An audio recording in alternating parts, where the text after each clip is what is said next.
अस्सलामुअलैकुम दोस्तों, बरखुरदारो। ये देखो सब माशाल्लाह जवान बच्चे और सेहतमंद बच्चे।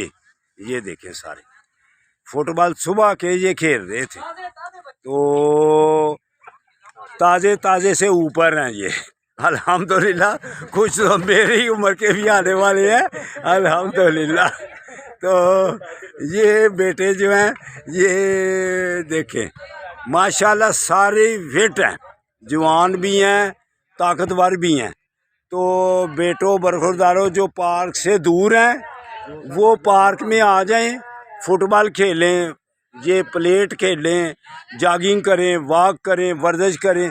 जो भी इस माहौल में रहेगा इंशाअल्लाह ताला अस्पतालों से बचेगा कम से कम।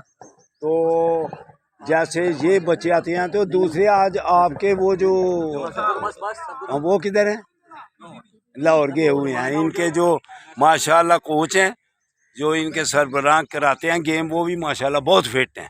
तो बेटो अगर आपने फिट होना है तो इन बच्चों की तरह फिट होना है तो आपको पार्क में आना पड़ेगा। अस्सलामुअलैकुम वरहमतुल्लाहि वबरकातुहू। तो ये बेटा लहदा बैठा हुआ है, जिंदाबाद माशाल्लाह। तो ये मेरे साथ चल रहे हैं सारे।